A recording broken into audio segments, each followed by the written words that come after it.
अस्सलामु अलैकुम वरहमतुल्लाहि वबरकातुहू। आज एक वजीफ़ा मैं आपको देता हूँ। इस वक्त बुखार बड़ी तेज़ी के साथ चल रहा है, बहुत तरह तरह के बुखार चल रहे हैं। तो हम क्या करेंगे, आज एक बुखार का अमल इंशाल्लाह मैं बताऊँगा आपको। 1 मिनट के अंदर अंदर आप खुद देख लेना, अंदाज़ा लगा लेना। इस अमल को पढ़ने से पहले यानी करना क्या है, एक दुआ है, उसको पढ़ना है और पढ़ने के बाद में पानी पे दम करना है और मरीज़ को पिला देना है, ठीक है। और अगर उसको ज़िद भी हो रही है तब भी क्या करना है, उस पर दम कर देना है और पानी पे दम करके पिला देना है। इंशाअल्लाह ताला जो बुखार कितनी भी तेज़ी से चढ़ने वाला है और उतर ही नहीं रहा है ना, तो दवा लेने मत जाना। इंशाअल्लाह ताला 1% नहीं, 1001% मैं गारंटी लेता हूँ दावे के साथ कि जो मैं वजीफ़ा बता रहा हूँ ना, वो एक बार नहीं 1000 बार का आजमाया हुआ है। कभी कोई मेरे यहाँ अगर बुखार का मरीज़ आया, कहने लगा रशीद भाई बड़ी दवा खाई बुखार की, लेकिन बुखार कब्ज़े में नहीं आ रहा, आखिरकार क्यों? तो मैं कहता हूँ दोस्तों कि इस वजीफ़े को आप करें। तो मैंने इस दुआ का इस्तेमाल किया, अल्हम्दुलिल्लाह। मैंने पढ़ के दम करके दिया, पानी पिलवाया और उसके ऊपर भी दम कर दिया। अल्हम्दुलिल्लाह 1 मिनट से पहले पहले उस मरीज़ को आराम मिला। ये कुरान मुक़द्दस की ताकत है। आप दवा लेके आएंगे, 5000 रुपये का पर्चा बनेगा या 5000 की दवा मिलेगी। दवा खाएंगे फिर भी 2 घंटे या 1 घंटा लग जाता है आराम मिलने में। लेकिन कुरान मुक़द्दस के एक एक लफ्ज़ अल्हम्दुलिल्लाह ऐसा है कि उसमें मिनट नहीं लगते, घंटे नहीं लगते, कुछ सेकंड लगते हो। इंशाल्लाह अल्लाह के फजल करम से हमें कामयाबी मिल जाती है। तो हम तो यही कहेंगे भैया कि आप लोग जो है एक बार आजमा लीजिए। वाकई में अगर बुखार बहुत ख़तरनाक रहता है, चाहे कैसा भी बुखार हो, समझे, कैसा भी बुखार इंशाल्लाह चढ़ता हो आप लोगों को या किसी और मरीज़ को आपके घर में, आपके मोहल्ले में। बहुत सारे लोग अल्हम्दुलिल्लाह मेरी वीडियोस देख देख के बहुत कुछ करने लगे, बहुत कुछ कामयाबी हासिल की है। लेकिन देखिए, एक चीज़ मैं आपको बताना चाहता हूँ कि भैया वजीफ़ा कोई सा भी करो, जब तक आपको कामयाबी नहीं मिलेगी, जब तक आप नमाज की पाबंदी नहीं करेंगे। नमाज पढ़ना शुरू कर दीजिए और नमाज की पाबंदी कर दीजिए इंशाअल्लाह ताला। उसके बाद कोई अमल या वजीफ़ा पढ़ें, अल्लाह रब्बुल इज़्ज़त आपकी ज़ुबान में तासीर पैदा फरमा देगा। आप जिसके लिए जो भी पढ़ के देंगे अल्लाह रब्बुल इज़्ज़त उसमें शिफा अता फरमाएगा। किसकी वजह से? नमाज की बरकत से। आइए इंशाअल्लाह ताला वजीफ़ा आपको बताते हैं, समझे। बहुत ही प्यारी आयत का, जो कि कौन से पारे में है दोस्तों, मैं आपको बता रहा हूँ। ये दुआ जो है 17 जो पारा है, 16 के बाद जो 17वां पारा है, उसमें है सूरह अंबिया की 69वीं आयत, ठीक है। 69 70, समझे, वो आयत है अल्हम्दुलिल्लाह रब्बिल आलमीन। और ये वो आयत है जब इब्राहीम अलैहिस्सलाम को आग में डाला गया था, तब ये आयत नाजिल हुई थी। कुल्ना या नारु कूनी बरदम व सलामन अला इब्राहीम। इसका तर्जुमा भी ये है, यानी कि अल्लाह ने आग को हुक्म दिया था, आए आग तू ठंडी और गुज़ुंद हो जा इब्राहीम के हक़ में, यानी तू इब्राहीम पर सलामती वाली हो जा, आए आग तू ठंडी हो जा। इसका तर्जुमा भी यही है।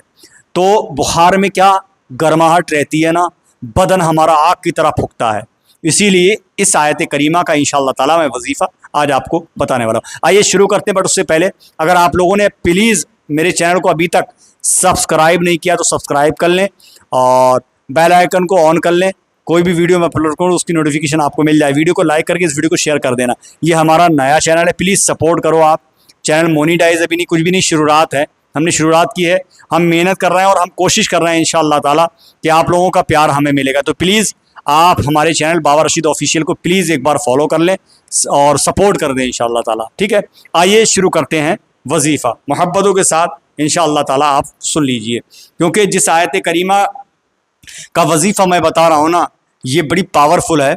और ये उस वक्त नाजिल हुई थी जब हज़रत इब्राहीम अलैहिस्सलाम को कुरान आग में डाला था नमरूद ने, और शैतान इब्लीस ने मशवरा किया था, ठीक है। तो ये वही आयत है इंशाअल्लाह ताला।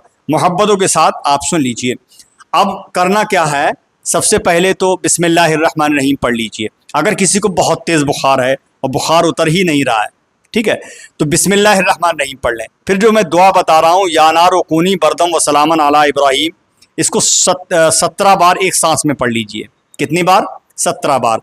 अगर एक सांस में ना पढ़ पाए तो फिर आप 2 सांसों में पढ़िए। कैसे करके मैं आपको बता रहा हूँ।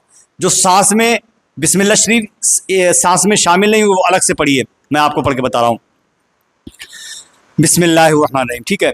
या नारुकूनी बरदम व सलामन अला इब्राहीम या नारुकूनी बरदम व सलामन अला इब्राहीम या नारुकूनी बरदम व सलामन अला इब्राहीम या नारुकूनी बरदम व सलामन अला इब्राहीम या नारुकूनी बरदम व सलामन अला इब्राहीम या नारुकूनी बरदम व सलामन अला इब्राहीम या नारुकूनी बरदम व सलामन अला इब्राहीम या नारुकूनी बरदम व सलामन अला इब्राहीम या नारुकूनी बरदम व सलामन अला इब्राहीम। मैं सांस से पहले ही मतलब जो है तोड़ने से पहले ही मैं रुक गया। 9 बार मैंने पढ़ा। फिलहाल आप 2 सांसों में 17 बार पढ़िए आप। या नारुकूनी बरदम व सलामन अला इब्राहीम बिस्मिल्लाहिर्रहमानिर्रहीम पढ़ के 17 बार आपको पढ़ना है ये आयत करीमा, या नारुकूनी बरदम व सलामन अला इब्राहीम। और पढ़ने के बाद पानी पे दम करिए, पानी मरीज को पिलाइए, वही पानी उसके पेशानी पर मलिए और उस मरीज पर दम कर दीजिए इंशाअल्लाह ताला। 5 मिनट नहीं, 2 मिनट नहीं, इंशाअल्लाह 1 मिनट गुजरने नहीं पाएगा, फौरन उसको सुकून। उधर आप दम करेंगे, पानी पिलाएंगे, उधर उस मरीज को इंशाअल्लाह सुकून होगा। कितना ही पुराना बुखार हो, कैसा ही बुखार हो जो दवा से कब्जे में ना आता हो, कैसा ही बुखार हो, कैसा ही बुखार पुराना बुखार हो, इंशाअल्लाह कब्जे में ना आता हो दवाओं से। बहुत पैसा फेंका है हमने डॉक्टरों के पास, लेकिन फिर भी कब्जे में नहीं आ रहा है।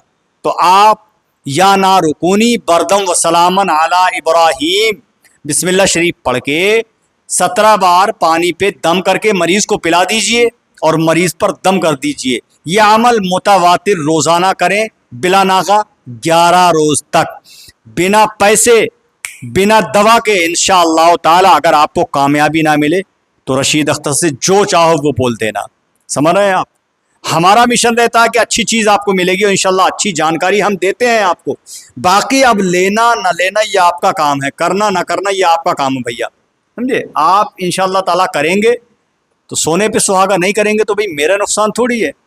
अल्हम्दुलिल्लाह मुझे तो उसका फैज़ मिलेगा, उसका सवाब मुझे मिलेगा ही, क्योंकि मैं कोई भी कुरान मुक़द्दस की सूरत पढ़ता हूँ तो तिलावत ही तो है, वो तिलावत करने का इंशाअल्लाह ताला मुझे उसका अजर अल्लाह रब्बुल इज़्ज़त देने वाला है, वो देगा मुझे।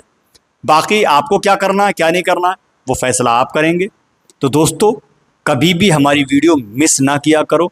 अगर कुछ चाहिए, हम तो ये कहते हैं दोस्तों कि सिर्फ़ और सिर्फ हमें 30 दिन के लिए फॉलो कर लीजिए। अगर 30 दिन में ज़िंदगी बदल जाए तब हमसे जुड़े रहना, और अगर आप ज़रा सा अगर मिस्टेक आपके साथ हो जाए तो हमसे हमेशा के लिए हट जाना। बिल्कुल दावे के साथ हम सीना ठोक के कहते हैं दोस्तों, हम जो भी बताते हैं अल्हम्दुलिल्लाह कुरान और हदीस की रोशनी से बताते हैं। जी हाँ, ये 2 आयत मैंने बताई, समझे?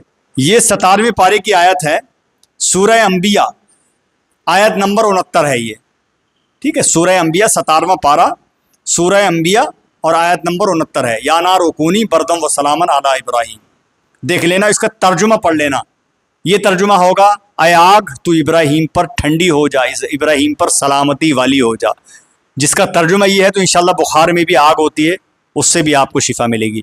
चलिए इंशाल्लाह ताला हमारे चैनल को सपोर्ट करना, प्लीज़ मोहब्बत के साथ में शेयर करना वीडियो को। कल इंशाल्लाह वीडियो में मुलाकात करते हैं। अल्लाह हाफ़िज़, अस्सलामु अलैकुम व रहमतुल्लाहि व बरकातहू। अल्लाह हाफ़िज़ दोस्तों।